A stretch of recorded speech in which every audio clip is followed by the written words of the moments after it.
누가복음 2장 8절에서 14절 말씀 제가 봉독해 드리겠습니다. 그 지역에 목자들이 밤에 밖에서 자기 양떼를 지키더니 주의 사자가 곁에 서고 주의 영광이 그들을 두루 비추매 크게 무서워하는지라.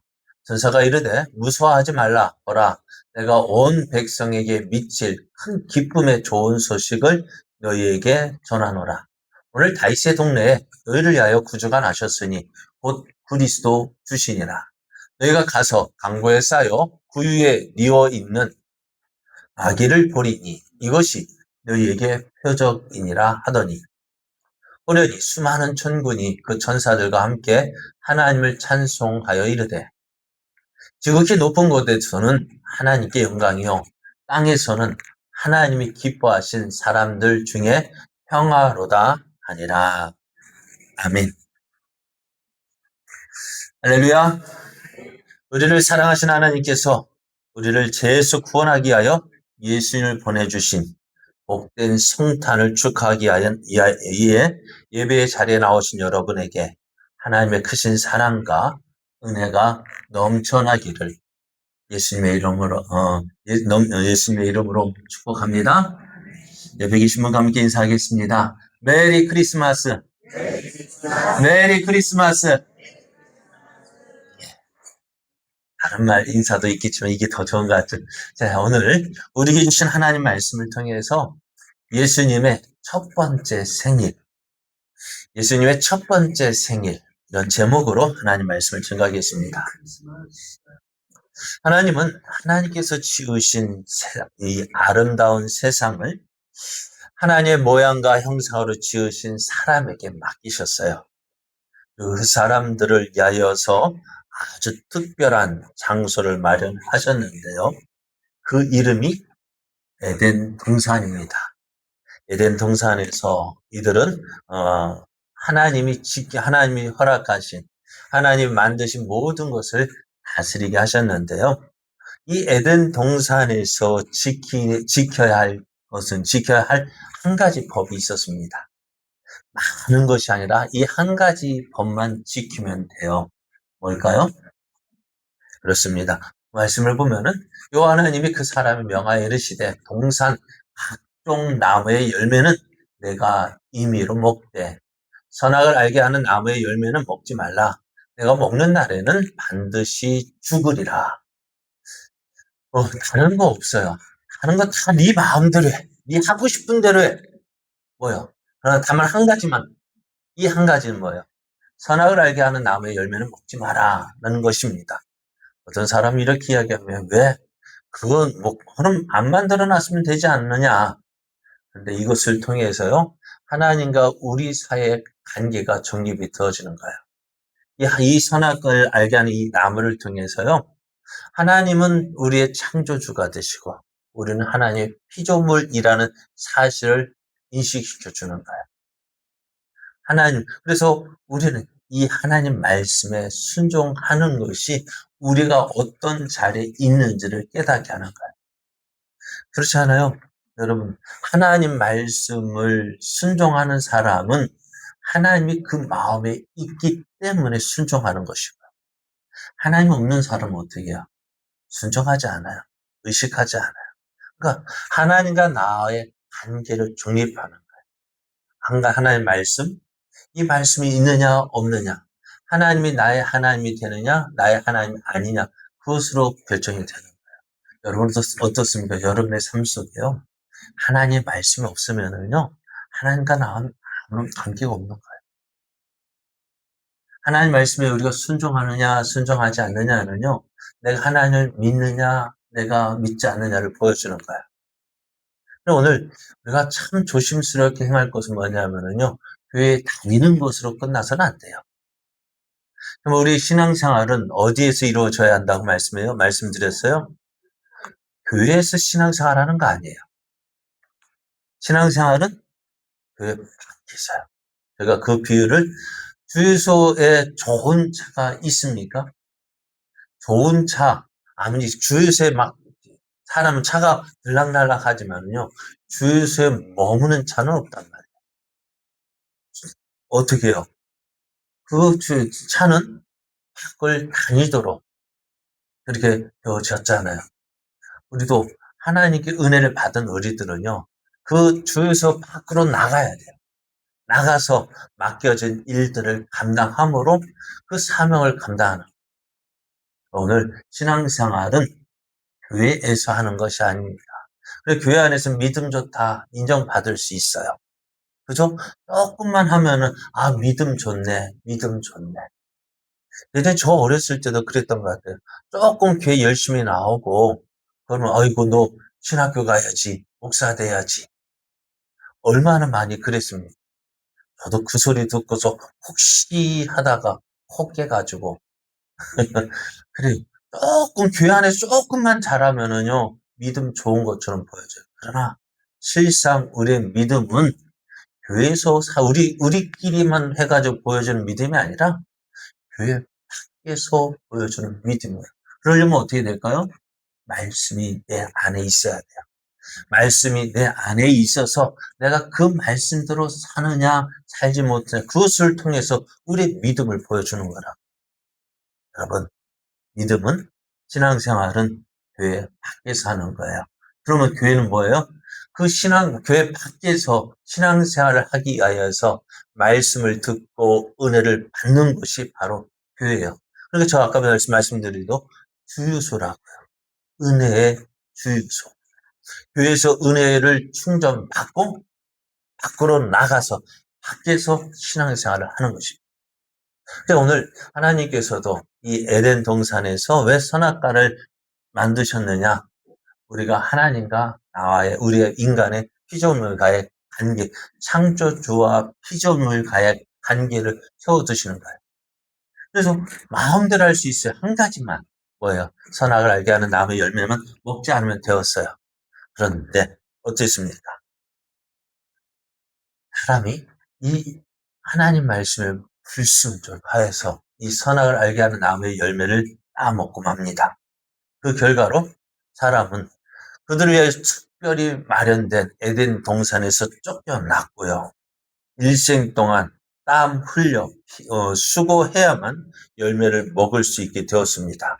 그리고 사람에게는요, 제 삭신, 제 값인 죽음이 찾아왔습니다.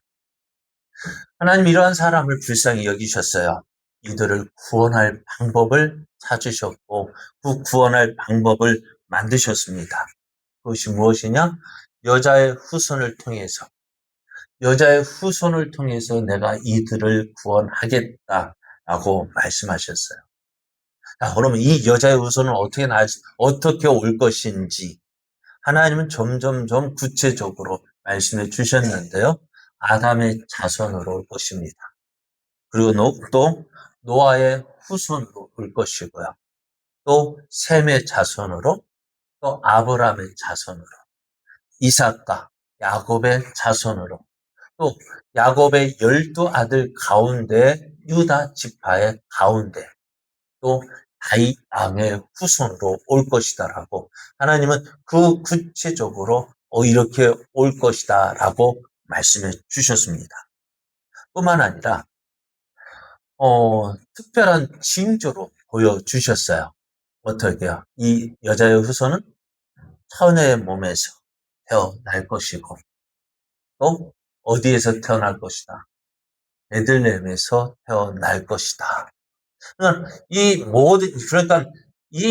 여기에 딱 맞추는 사람이 뭐예요? 메시아 하나님께서 보내주실 여자의 후손이 되어주는 거예요. 그리고 이제 하나님께서 이렇게 말씀하셨어요. 여러분, 우리도 참 말하기는 쉬워요. 그죠? 말하기는 쉽지만은 그 말대로 실천하는 것은 어떨까요? 거기에 딱 맞춰 생활하는 것이 쉽지가 않아요. 그러니까 약속할 때에도 무엇을 먼저 생각해? 내가 이것을 할 수 있을까? 없을까를 생각해야 돼요. 그냥 무조건 그 앞에서 그래, 할게 하다가 나중에 어떻게 해요? 큰 코 다쳐요. 그래서 예수 하나님도 참 걱정이 돼요. 이렇게 한다 했는데 어떻게 하실까? 그죠? 어떻게 이룰까? 그래, 구약에서 예수님은 오시면 예수님이 이런 모습으로 올 거야. 이렇게 올 거야. 라고 했는데 그것을 맞추는 것이 참 어려운 거예요. 이제 예수님께서 어떻게 오신다고요? 그래, 처녀의 몸에서 태어난다고 하셨습니다. 그럼 처녀의 몸에서 태어난다면 어떻게 될까요? 그러면은 유대 당시 이 처녀의 몸에서 난다는 것은 뭘까요? 남자 없이 태어난다는 거예요. 남자 없이 태어날 수 있을까요? 그래, 하나님은 그 많은 사람들 가운데서 한 사람을 찾으셨어요. 누구? 다윗의 요셉과 약혼한 마리아를 보셨습니다. 그 마리아에게 가셔서 말씀합니다. 음, 하나님의 능력이 너를 덮을 것이다. 그래서 너를 통해서 아들을 낳을 것인데 그가 바로 우리를 구원할 예수라고 할 것이다. 라고 이야기를 합니다. 어찌해야 될까요? 여러분, 마리아의 믿음은 어떤 믿음이었을까? 자, 우리가 단순히, 어, 예, 그러겠습니다 하는 것이, 할 것이 아니라, 지금이야 말하면은, 지금이야, 처녀가 아이를 낳는다고 해도, 누가 뭐라 할 사람이 사도 물란하니까. 그러나 당신은 어떨까요? 예수님 태어난 이 당신은 어떻겠어요? 남자 없이. 또, 내 약혼한, 결혼한 다른 남자에게서 아이를 낳으면 어떻게 될까요? 죽어야 되는 거예요. 돌에 맞아 죽어야 돼요. 그러니까 내가 그러기 싫은, 그러니까 마리아도 깜짝 놀라는 것이 내가 누구하고 약혼했는데 요셉과 결혼하기로 약혼했는데 이 남자와 관계없는 아이를 낳게 되면 어떻게 된다는 거예요? 내가 죽는다는 거예요. 그러니까 마리아가 쉽게 결정할 수 있을까 없을까요? 없는 거예요. 그럼에도 어떻게 마리아가 자기의 생명을 걸고 그 말씀에 순종합니다. 그래서 이제 마리아가 그 성령으로 임신이 되어졌어요. 근데 또 한 가지 문제는 뭘까요? 마리아가 순종했으면 됐어요. 그러나 그것만으로 되는 게 아니죠. 누구요? 이 마리아와 결혼하기로 한 이 요셉이 문제예요. 요셉이요? 많이 소문을 듣습니다. 그러니까 지금 요셉도요, 뭐하고 약혼하고 무슨 날만 기다릴까요? 결혼할 날만 기다리는 거야. 그런데 결혼할 날을 기다리고 있는데 들리는 소문이 어떤 소문이냐? 야, 마리아의 몸이 이상해. 남자는 잘 몰라도요. 여자끼리는 잘 알고 또 나이 드신 분들은 어떻게 해요? 딱 몸의 상태만 봐도 그 디테일만 봐도 알아요? 아, 그렇습니까? 귀신 같네요. 그래, 마리아 몸을 보니까 이거 이상한 거예요. 저거 좀 이상하다. 그런 소문이 누구에게까지? 요셉에게까지 들려오는 거야. 그런 소문이 계속 들려오다 보니까는 요셉도 어떻게 해요? 나와 결혼하기로 한 이 여자가, 응? 나 말고, 나하고는 상관이 없는 아이를 임신했다는 이야기를 듣는다면은 어떻게 했어요? 그 사람과 결혼하겠어요? 못하겠어요? 할 수 있어요? 못해요? 아무리 사랑한다 해도요, 그것만은 그걸 용납하기가 쉽지 않아요. 그래서 이 요셉도 어떻게 해요? 안 되겠다. 자, 그럼 이 요셉과 이 결혼이 파혼이 던지면은, 이 결혼이 깨어지면 어떻게 되어질까요? 하나님의 약속은 이루어질까, 안 이루어질까? 안 이루어질. 그래, 이 하나님께서 누구를? 천사를 보내어서 이 요셉을 설득합니다.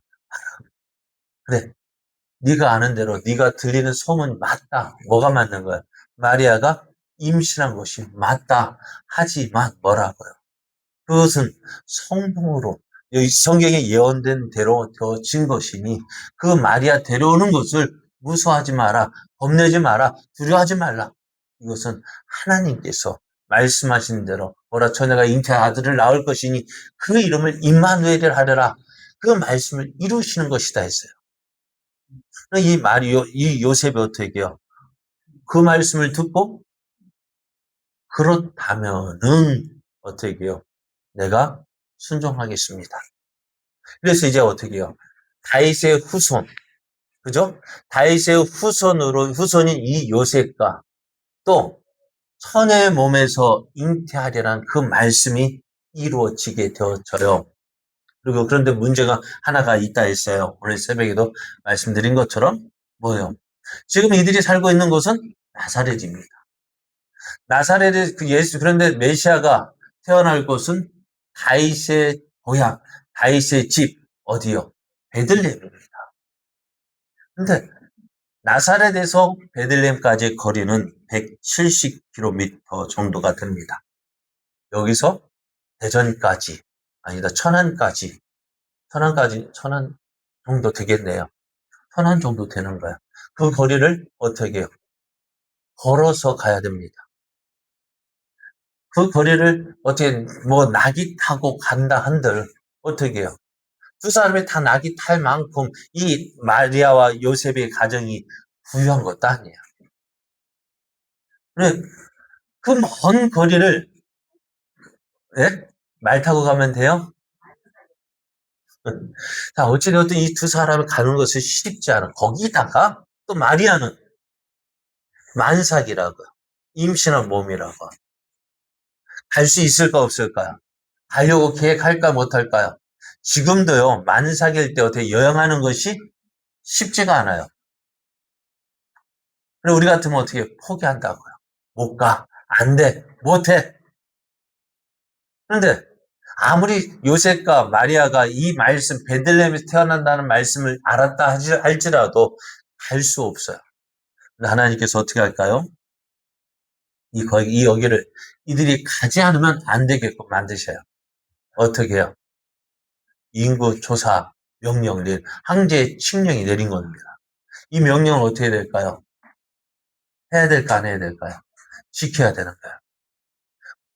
그러니까 마리아와 요셉도요, 어쩔 수 없이 이 나사렛에서 베들레헴까지 가야 돼요. 만삭의 몸. 그러니까 얼마나 힘들어요. 이 마리아가요, 언제까지. 그러니까 얼마나 힘들었냐면은요, 그 만삭. 이제 베들레헴에 가니까 어때요? 그때, 그렇게 베들레헴에 가서 아이를 낳았으니까요. 그것이 쉬운 일이에요, 어려운 일이에요? 어려운 일이었어요. 네. 요셉이요? 마리아와 요셉이 베들레헴에 가면서 이제 마리아도 어떻게 할까? 몸에 오기가, 이게 뭐라 해야 돼? 진통이라 합니까? 산통이라 합니까? 이게 나을 징조가 보이는 거야. 마리아는 어떻게, 요셉은 어떻게 참 조급했어요. 이 아이를 어떻게, 길에서 낳을 수는 없잖아요. 그래가지고, 들어갈 곳, 머물 곳을 찾아봤지만은, 지금 뭐 하러 가는 거예요? 베들레헴 뭐 하러 가는 거예요? 호정령, 인구조사 때문에 가는데, 마리아와 요셉만 가는 것이 아니라, 그러니까 로마의 식민, 로마라는 그 나라의 불토든 식민지는 모든 백성들이 어떻게 해요? 움직이는 거라고요. 그러니까 가는 곳마다 여간이 사람으로 가득했다는 거야. 사람도 참 그래요. 이제 아기를 이제 출산하게 되어진 사람들도 오죽하면은, 그래서 저는 들어올 방이 없다는 거, 오죽하면 그랬을까. 그죠? 오죽하면, 그러면도 어떻게 길에서 나올 수 없으니까, 이 요셉이 여간 주인에게 사정해서 어디에다가 마구간에 가서 이 아이를 출산하게 됩니다. 이제 아이가 나와서 응애하고 태어났습니다. 자, 그래 이제 응애하고 태어났는데요. 이제 아기가 태어나면 어떻게 될까요? 주위 사람들이 축하하기 시작합니다. 근데 예수님께서 태어나실 때 예수님의 이 태어나심을 축하해 준 사람이 과연 몇 명이나 있었을까요? 하나님 보실 때는요, 참 너무 초라한 거예요.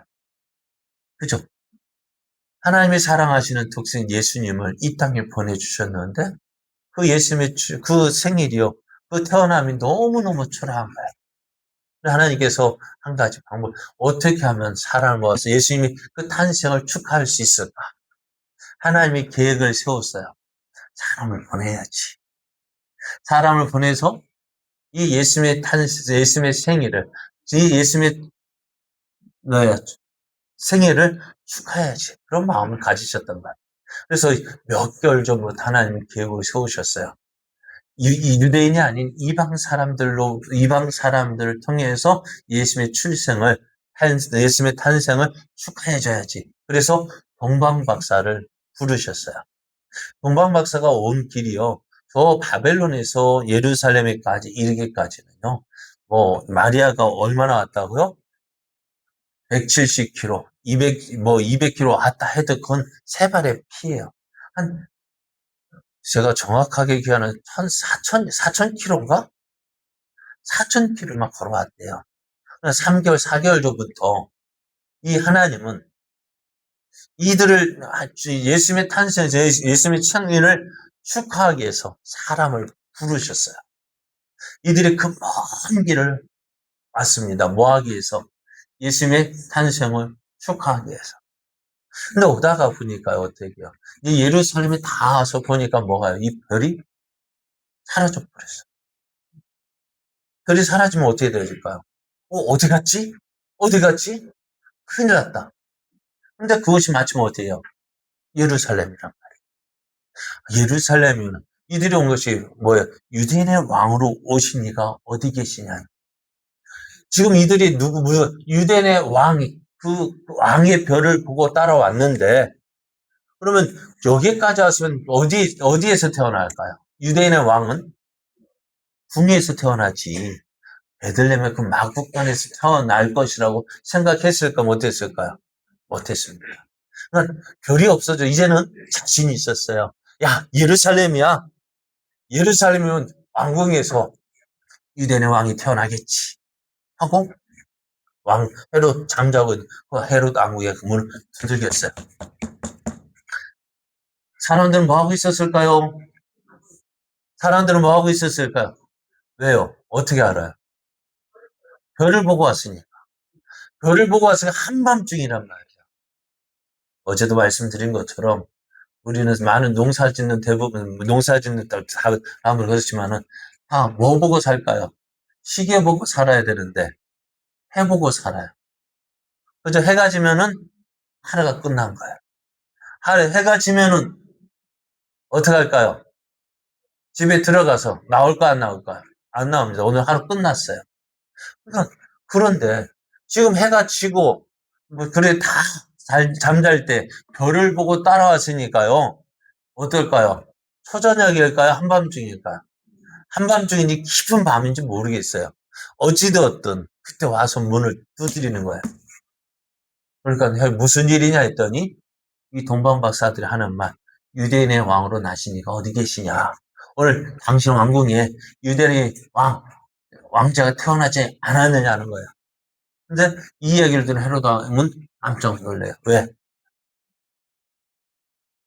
헤롯 궁에서는요, 어느 누구도 태어난 사람이 없었어요. 만약 이 말을 듣고 헤롯 왕국에서 태어난 사람이 있다면은 내가 모르는 사람이 태어난 이 헤롯은 그 아이를 어떻게 했을까요? 죽였어요. 왜? 내가 왕인데. 그래서 이 헤롯은 깜짝 놀래가지고요. 누구를 불러요? 대제사장과 서기관들을 불러서 이게 무슨 말이야? 사실 헤롯 왕은요, 유대인 왕이지만은 하나님 말씀에 대해서 잘 모르는 사람이에요. 왜?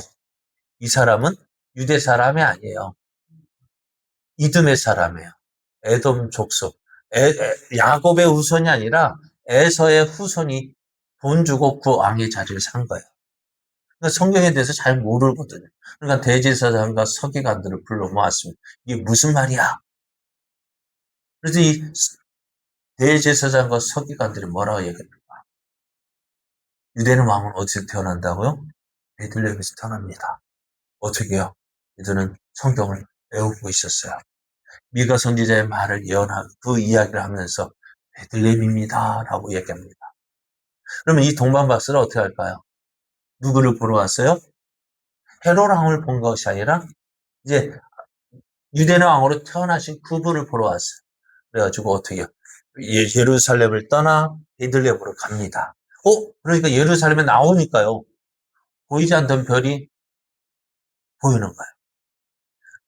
저는 왜 하나님께서 이 별을 감추셨을까? 저는 이렇게 생각해 봤어요. 하나님께서 누구를 초청하는가? 예루살렘에 있는 헤롯 왕을 비롯해서 대제사장과 서기관들. 그러니까 당시에 하나님 말씀을 가장 많이 알고 있는 이들을 통해서 어떻게 해요? 예수님의 탄생을 알려주고 싶었던 거예요. 그들이 어떻게 해요?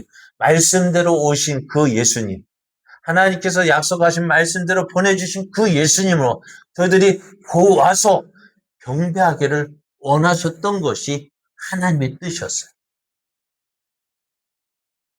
그런데요, 하나님 믿는다고 하면서 또 하나님을 섬긴다고 하는 그 사람들, 또 하나님 말씀을 가르치는 그 사람들이요. 한 사람이라도 왔을까 안 왔을까요? 안 왔어요. 참 이것이 요즘 우리들의 세태가 아닌가 싶어요. 믿음 있다고 하는 사람들이요. 또 뭔가 교회에 있는 그 사람들이 오히려 하나님의 말씀대로 살지 못하는 모습. 다는 아니에요. 그런데 대체로 어떻게 보면 그래, 진짜는 잘 보이지 않아요. 그런 모든 거 한 가지를 가지고 모든 것을 판단하는 것은 아니지만은 조심해야 돼요.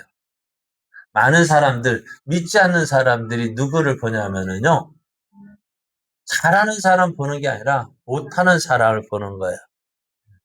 그리고 어떻게 해요? 그 사람을 보고 어떻게 해요?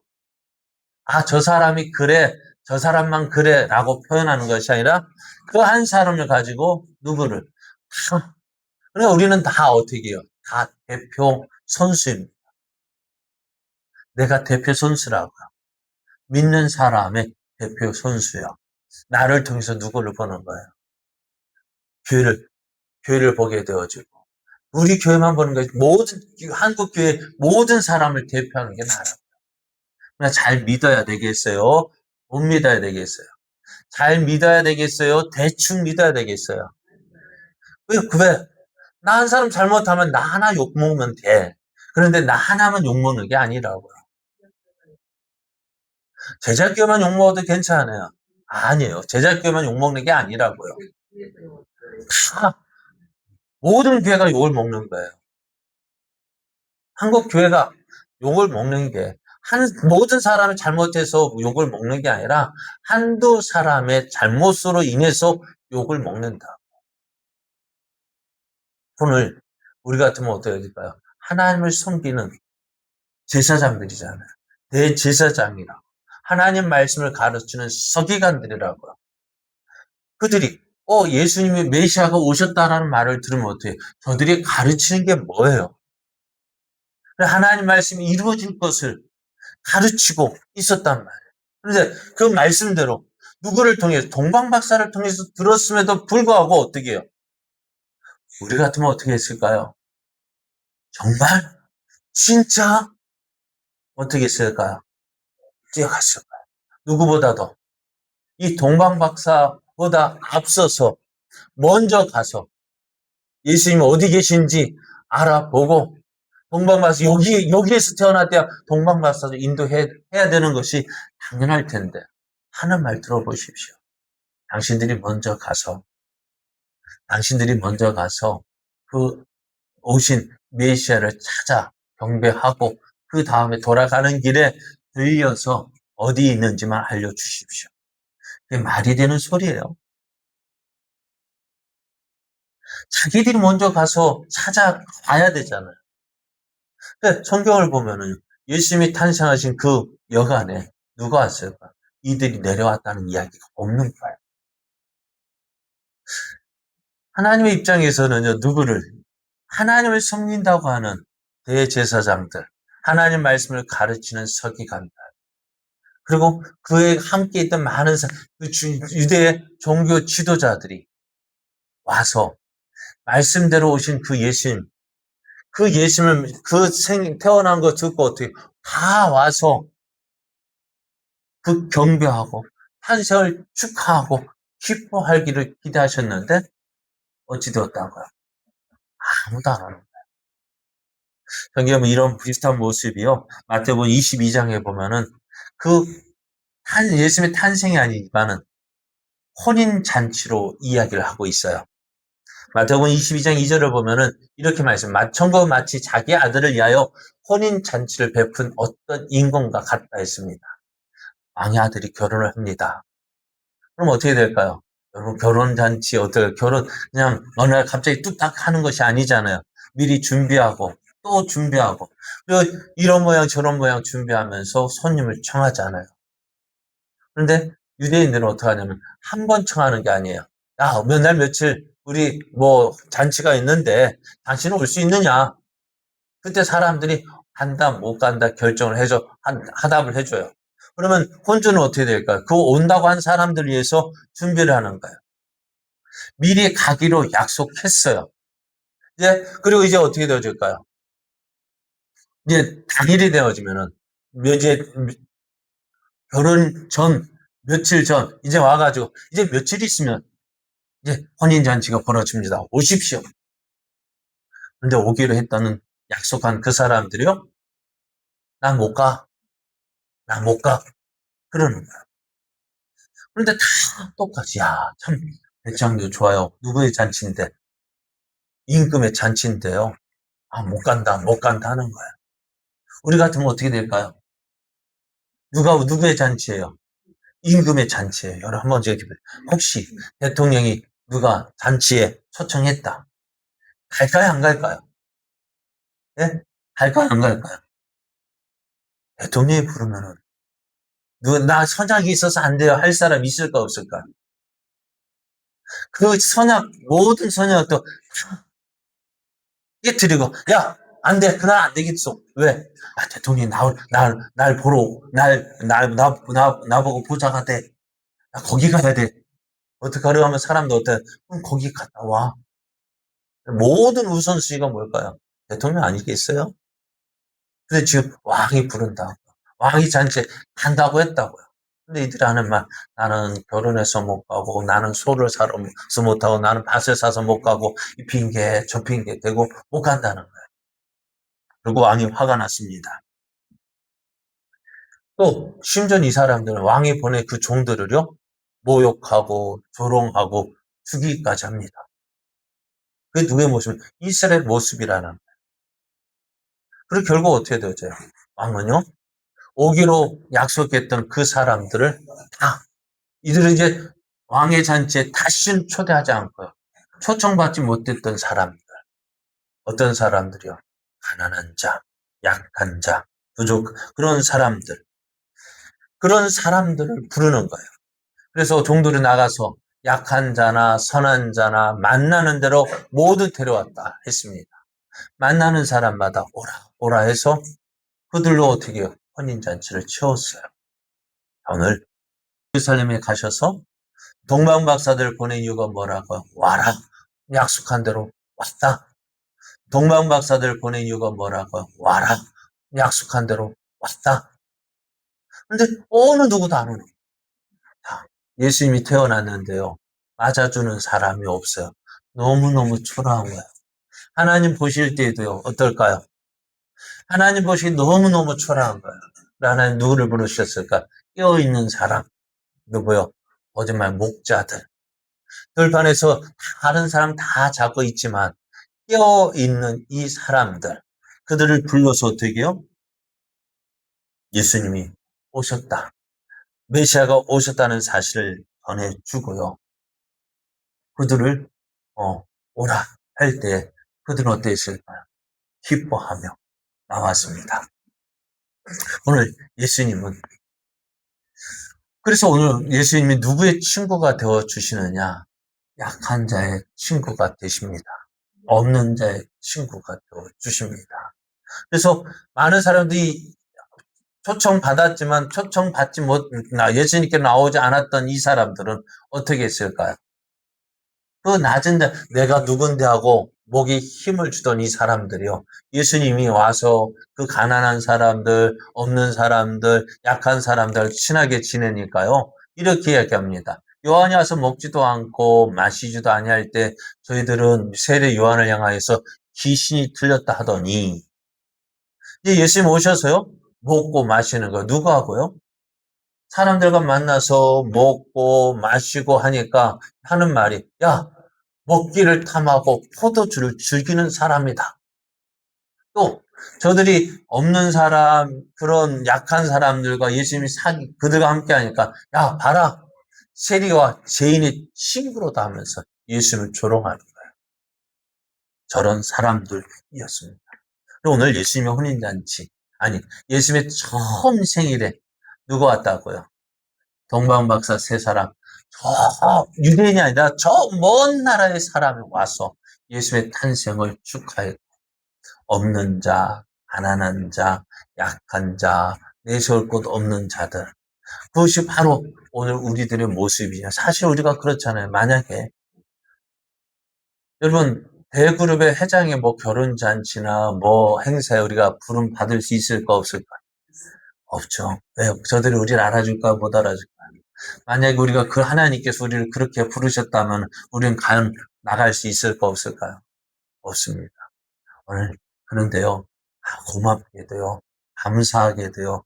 예수님은 왕궁의 헤로드 왕궁에서 태어났던 우리가 예수님을 만나러 갈 수 있을까 없을까요? 예수님이 우리 친구가 될 수 있을까 없을까? 없어요. 그런데 예수님께서 베들레헴의 그 여간, 그 초라한 곳에 태어나심으로 인해서 어떻게 낮고 천한 그 모습으로 오신 예수님. 그러기에 오늘 우리도요. 예수님 앞에 나아가서 그 예수님을 만날 수 있고 경배할 수 있고 또 예수님의 친구가 되어 줄 수가 있는 것입니다. 그래 예수님의 오늘 태어나실 때 너무너무 애로운 모습이었어요. 어느 누구도 예수님의 탄생을 축하하지 않았습니다. 그러나 하나님께서 이런 예수님의 탄생을 어떻게 해요? 축하하기 위해서 오늘 우리들을 부르셨어요. 알아. 온 세상에 미칠 큰 기쁨의 좋은 소식을 내가 너에게 전한다. 그 예수님이 오늘 만왕의 왕이신 예수님께서 우리 가운데 내려오셨습니다. 그리고 오늘 성탄을 축하하는 이유가 바로 무엇입니까? 더 높은 자리에 계신 하나님께서 낮고 천한 모습으로 이 땅에 오셔서 우리의 친구가 되어 주신다는 사실을 보여주고 있습니다. 오늘 우리 예수의 첫 번째 생일 많은 사람들 있다고 자랑하는 사람들은 오지 않았다 하지만 오늘 우리가 진정으로 기뻐할 수 있는 것 바로 그 예수님을 우리가 만날 수 있고 그 예수님을 경배할 수 있다는 것입니다. 오늘 우리는 이 땅에 오신 예수님, 말씀대로 이 땅에 오신 그 예수님을 직접 우리의 눈으로 보진 못했지만 그러나 2000년 전 그 오실 때 그 모습 우리는 말씀을 통해서 볼 수 있습니다. 그 예수를 만났던 목자들의 그 기쁨이 또한 오늘 우리의 기쁨이 되기를 원합니다. 아무도 알아주지 않았지만, 아무도 알아주지 아니하지만 하나님은 우리를 알고 계셔요. 우리를 찾고 계시고요. 우리를 부르시고 계시고요. 그래서 우리가 그 부르심에 순종하면 그 하나님의 놀라운 은혜를 누릴 수가 있습니다. 사랑하는 여러분, 오늘 예수님은 우리 가운데 오셨습니다. 아무도 오는 사람 없지만 그 부름을 듣고 순종하는 사람이 그 예수님을 만날 수 있듯이 오늘 저와 여러분이 그 부르심에 순종하 이 자리에 나왔고 오늘 그 예수님 그 베들레헴 그 초라한 여간에서 태어나신 그 예수님이 우리의 구주가 되심을 고백하며 그 은혜를 누릴 수가 있습니다. 예수의 첫 번째 생일 초라했습니다. 어느 누구 하나 축하해주는 사람 없었습니다. 그러나 오늘 그때 그 모습과는 달리 오늘 우리는 기쁨으로 오신 예수님을 기뻐하고 즐거워하며 그 예수님을 믿음으로 하나님의 자녀가 되어지고 하나님께서 주시는 풍성한 은혜를 누리는 복된 삶, 은혜의 삶 되기를 예수님의 이름으로 축복합니다.